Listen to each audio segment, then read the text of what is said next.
नमस्कार भक्तजनों, आइए आज सुनते हैं बृहस्पति देव महाराज की कथा। अगर चैनल पर आप नए हैं तो चैनल को सब्सक्राइब कर लीजिए ताकि इस चैनल पर जो भी कथा पड़े सबसे पहले आप तक पहुंचे। प्राचीन काल में एक बहुत ही निर्धन ब्राह्मण था। उसकी कोई संतान नहीं थी। वह नित्य पूजा पाठ करता, परंतु उसकी स्त्री बहुत मलिनता के साथ रहती थी। वह न स्नान करती और न किसी देवता का पूजन करती। प्रातः काल उठते ही सर्वप्रथम भोजन करती, बाद में कोई अन्य कार्य करती। ब्राह्मण देवता बहुत दुखी रहते थे। वे पत्नी को बहुत समझाते थे, परंतु उसका कोई परिणाम नहीं निकलता था। भगवान की कृपा से ब्राह्मण की स्त्री को कन्या उत्पन्न हुई। वह कन्या अपने पिता के घर में बड़ी होने लगी। वह बालिका प्रातः स्नान करके भगवान विष्णु का जप करती। वह बचपन से ही बृहस्पतिवार का व्रत करने लगी। पूजा पाठ समाप्त कर स्कूल जाती तो अपनी मुट्ठी में जौ भरकर ले जाती और पाठशाला जाने के मार्ग में डालती जाती। वहीं जौ स्वर्ण के हो जाते तो लौटते समय उनको बीनकर घर ले आती। एक दिन वह बालिका सूप में उन सोने के जौ को फटक कर साफ कर रही थी। तभी उसकी मां ने देख लिया और कहा, हे बेटी, सोने के जौ को फटकने के लिए सोने का सूप होना चाहिए। दूसरे दिन गुरुवार था। वह कन्या ने व्रत रखा और बृहस्पति देव से प्रार्थना करके कहा, हे प्रभु, यदि मैंने सच्चे मन से आपकी पूजा की हो तो मुझे सोने का सूप दे दो। बृहस्पति देव ने उसकी प्रार्थना स्वीकार कर ली। रोजाना की तरह वह कन्या जौ फैलाती हुई स्कूल चली गई। स्कूल से लौटकर जब वह जौ बीन रही थी तो बृहस्पति देव की कृपा से उसे सोने का सूप मिला। उसे वह घर लेकर आई और उससे जौ साफ करने लगी, परंतु उसकी मां का वही ढंग रहा।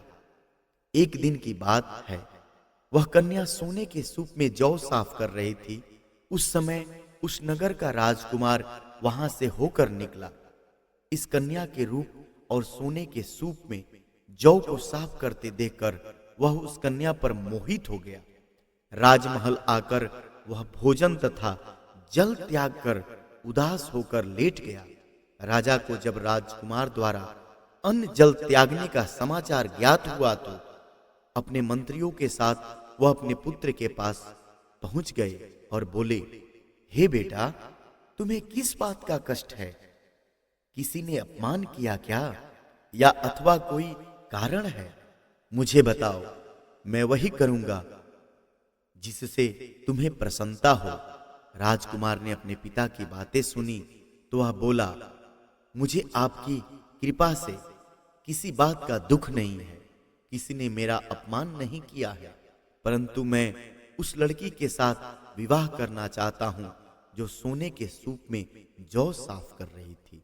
यह सुन राजा आश्चर्य में पड़ गया और बोला, हे बेटा, इस तरह की कन्या का पता तुम ही लगाओ। मैं उसके साथ तुम्हारा विवाह अवश्य करवा दूंगा। राजकुमार ने राजा को उस लड़की के घर का पता बतलाया। मंत्री उस लड़की के घर गया और राजा का आदेश ब्राह्मण को सुनाया। कुछ ही दिन बाद ब्राह्मण की कन्या का विवाह राजकुमार के साथ संपन्न हो गया। कन्या के घर जाते ही उस ब्राह्मण देवता के घर में पहले की भांति गरीबी का निवास हो गया। अब भोजन के लिए भी अन्न बड़ी मुश्किल से मिलता था। एक दिन दुखी होकर ब्राह्मण अपनी पुत्री से मिलने गया। बेटी ने पिता की दुख की अवस्था को देखा और अपनी मां का समाचार पूछा। ब्राह्मण ने सभी हाल कहा। कन्या बहुत सा धन देकर अपने पिता को विदा कर दिया। इस तरह ब्राह्मण का कुछ समय सुखपूर्वक व्यतीत हुआ, लेकिन कुछ दिन बाद फिर वही हाल हो गया। ब्राह्मण फिर अपनी कन्या के यहाँ गया और सभी हाल कहा तो पुत्री बोली, हे पिताजी, आप माता जी को यहाँ लेकर आओ, मैं उन्हें वह विधि बता दूंगी जिससे गरीबी दूर हो जाए।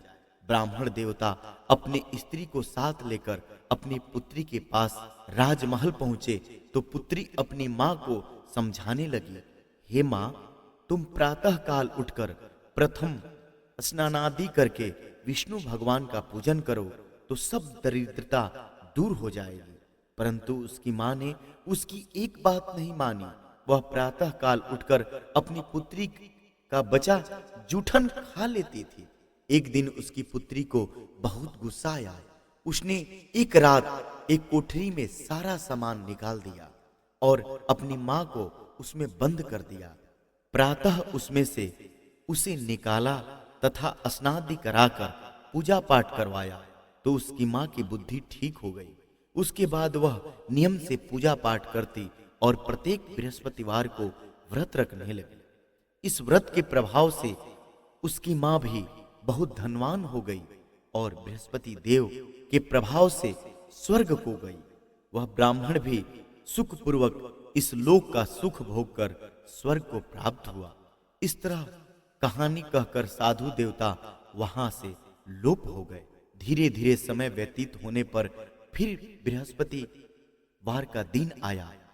राजा जंगल से लकड़ी काटकर किसी शहर में बेचने गया। उसे उस दिन और दिनों से अधिक धन मिला। राजा ने चना गुड़ आदि लाकर बृहस्पतिवार का व्रत किया।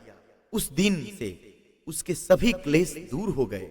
परंतु जब अगला गुरुवार का दिन आया तो वह बृहस्पतिवार का व्रत करना भूल गया। इस कारण बृहस्पति भगवान नाराज हो गए। उस दिन उस नगर के राजा ने विशाल यज्ञ का आयोजन किया तथा अपने समस्त राज्य में घोषणा करवा दी कि कोई भी मनुष्य अपने घर में भोजन न बनवाए तथा आग भी न जलाए। समस्त लोग मेरे यहाँ भोजन करने आवे। इस आज्ञा को जो न मानेगा उसको फांसी की सजा दी जाएगी। राजा की आज्ञानुसार राज्य के सभी वासी राजा के भोज में सम्मिलित हुए, लेकिन लकड़हारा कुछ देर से पहुंचा, इसलिए राजा उसको अपने साथ महल में ले गए। जब राजा लकड़हारे को भोजन करा रहे थे तो रानी की दृष्टि उस खूंटी पर पड़ी जिस पर उसका हार लटका हुआ था। उसे हार खूंटी पर लटका दिखाई नहीं दिया। रानी को निश्चय हो गया कि मेरा हार इसी लकड़हारे ने चुरा लिया। उस समय सैनिक बुलवाकर उसको जेल में डलवा दिया। जब लकड़हारा जेल खाने में गया तो बहुत दुखी होकर विचार करने लगा कि न जाने कौन से पूर्व जन्म के कर्म से मुझे यह दुख प्राप्त हुआ है, और उसी साधु को याद करने लगा जो जंगल में मिला था। तत्काल बृहस्पति देव साधु के रूप में प्रकट हो गए और उसकी दशा को देखकर कहने लगे, अरे मूर्ख, तूने बृहस्पति देवता की कथा नहीं कही, इसी कारण तुझे दुख प्राप्त हुआ। अब चिंता मत कर। बृहस्पतिवार के दिन जेल खाने के दरवाजे पर 4 पैसे पड़े मिलेंगे। उनसे तू बृहस्पति देव की पूजा करना तो सारे तेरे कष्ट दूर हो जाएंगे। अगले बृहस्पतिवार को उसे जेल के द्वार पर 4-5 पैसे मिले। राजा ने पूजा का सामान मंगवाकर कथा कही और प्रसाद बांटा। उसी रात्रि को बृहस्पति देव ने उस नगर के राजा को स्वप्न में कहा, हे राजा, तूने जिस आदमी को जेल खाने में बंद कर दिया है वह निर्दोष है, वह राजा है, उसे छोड़ देना। रानी का हार उस खूंटी पर लटका हुआ है। अगर तू ऐसा नहीं करेगा तो मैं तेरे राज्य को नष्ट कर दूंगा। राजा प्रातः काल उठा और खूंटी पर हार टंगा देकर लकड़हारे को बुलाकर क्षमा मांगी तथा राजा के योग्य सुंदर वस्त्र आभूषण भेंट कर उसे विदा कर दिया। गुरुदेव की आज्ञा अनुसार राजा अपने नगर को चला गया। राजा जब अपने नगर के निकट पहुंचा तो उसे बड़ा ही आश्चर्य हुआ। नगर में पहले से अधिक बाग, तालाब और कुएं तथा बहुत सी धर्मशालाएं, मंदिर आदि बने हुए थे। राजा ने पूछा, कि यह किसका बाग और धर्मशाला है। तब नगर के सब लोग कहने लगे, यह सब रानी और दासी द्वारा बनवाए गए हैं। राजा को आश्चर्य हुआ और गुस्सा भी आया। जब रानी ने खबर सुनी कि राजा आ रहे हैं तो उसने अपने दासी से कहा, हे दासी, देख, राजा हमको कितनी बुरी हालत में छोड़ गए थे। वह हमारी ऐसी हालत देखकर लौट न जाए, इसलिए तू दरवाजे पर खड़ी हो जा। रानी की आज्ञानुसार दासी दरवाजे पर खड़ी हो गई। जब राजा आए तो उन्हें अपने साथ महल में ले गई। तब राजा ने क्रोध करके अपनी तलवार निकाली और पूछने लगा, बताओ, यह धन तुम्हें कैसे प्राप्त हुआ? तब रानी ने बताया, हमें यह धन सब बृहस्पति देव के व्रत के प्रभाव से प्राप्त हुआ है। राजा ने तब निश्चय किया कि 7 रोज बाद सभी बृहस्पति देव का पूजन करते हैं, परंतु मैं रोजाना दिन में 3 बार कथा कहा करूंगा तथा रोज व्रत किया करूंगा। अब हर समय राजा के दुपट्टे में चने की दाल बंधी रहती तथा दिन में 3 बार कथा कहता। एक रोज राजा ने विचार किया कि चलो अपनी बहन के यहां हो आवें। इस तरह का निश्चय कर राजा घोड़े पर सवार हो अपनी बहन के यहां चल दिया। मार्ग में उसने देखा कि कुछ आदमी एक मुर्दे को लिए जा रहे हैं। उन्हें रोककर राजा ने कहा, अरे भाइयों, मेरी बृहस्पतिवार की कथा सुन लो। वे बोले, लो, हमारा तो आदमी मर गया, इसको अपनी कथा की पड़ी है। परंतु कुछ आदमी बोले, अच्छा कहो, हम तुम्हारी कथा भी सुनेंगे। राजा ने दाल निकाली और कथा कहना शुरू कर दी। जब कथा आदि हुई तो मुर्दा हिलने लगा और जब कथा समाप्त हुई तो राम राम कहते हुए मुर्दा खड़ा हो गया। राजा आगे बढ़ा, उसे चलते चलते शाम हो गई। आगे मार्ग में उसे एक किसान खेत में हल चलाता मिला। राजा ने उससे बोला, अरे भैया, तुम मेरी बृहस्पतिवार की कथा सुन लो।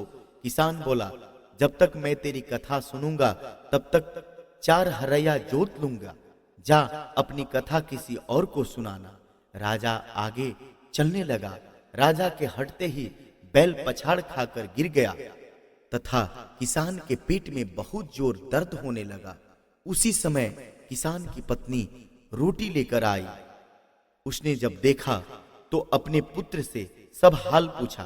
बेटे ने सभी हाल बता दिया। बुढ़िया दौड़ी दौड़ी उस घुड़सवार के पास गई और उससे बोली, मैं तेरी कथा सुनूंगी, तू अपनी कथा मेरे खेत पर चलकर ही कहना। राजा ने लौटकर बुढ़िया के खेत पर जाकर कथा कही, जिसके सुनते ही बैल खड़े हो गए तथा किसान के पेट का दर्द भी खत्म हो गया। राजा अपनी बहन के घर पहुंच गया। बहन ने भाई की खूब मेहमानी की। दूसरे रोज प्रातः काल राजा जगा तो वह देखने लगा कि सब लोग भोजन कर रहे हैं। राजा ने अपनी बहन से पूछा कि ऐसा कोई मनुष्य है जिसने भोजन नहीं किया हो, जो मेरी बृहस्पतिवार की कथा सुन ले? तो बहन बोली, हे भैया, यह देश ऐसा ही है। पहले यहाँ के लोग भोजन करते हैं, बाद में अन्य काम करते हैं। अगर पड़ोस में कोई हो तो देख आती हूँ। ऐसा कहकर बहन देखने चली, परंतु उसे कोई भी ऐसा व्यक्ति नहीं मिला जिसने भोजन न किया हो। वह एक कुम्हार के घर गई जिसका लड़का बीमार था। उसे मालूम हुआ कि उसके यहाँ 3 दिन से किसी ने भोजन नहीं किया। रानी ने अपने भाई की कथा सुनने के लिए कुम्हार से कहा। वह तैयार हो गया। राजा ने जाकर बृहस्पतिवार की कथा कही, जिससे सुनकर उसका लड़का ठीक हो गया। अब तो राजा की प्रशंसा होने लगी। एक दिन राजा ने अपनी बहन से कहा, हे बहन, मैं अपने घर जाऊंगा, तुम भी तैयार हो जाओ। राजा की बहन ने अपनी सास से अपने भाई के साथ जाने की आज्ञा मांगी। सास बोली, चली जा, परंतु अपने लड़के को मत ले जाना, क्योंकि तेरे भाई को कोई संतान नहीं होती। बहन ने अपने भाई से कहा, हे भैया, मैं तो चलूंगी, परंतु कोई बालक नहीं जाएगा। राजा ने कहा, जब कोई बालक नहीं चलेगा तब तुम जाकर ही क्या करोगी? दुखी मन से राजा अपने नगर को लौट आया। राजा ने अपने रानी से कहा, हम निसंतान हैं, इसलिए कोई हमारे घर आना नहीं पसंद करता। इतना कह वह बिना भोजन आदि किए सैया पर लेट गया। रानी बोली, हे प्रभु, बृहस्पति देव ने हमें सब कुछ दिया, वे हमें संतान भी अवश्य देंगे।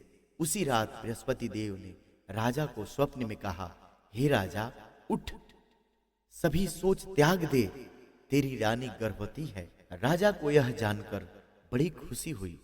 9वें महीने रानी के गर्भ से एक सुंदर पुत्र पैदा हुआ। जब राजा की बहन ने यह शुभ समाचार सुना तो वह बहुत खुश हुई तथा बधाई लेकर अपने भाई के यहाँ आई। तभी रानी ने कहा, घोड़ा चढ़कर नहीं आई, गधा चढ़ी आई।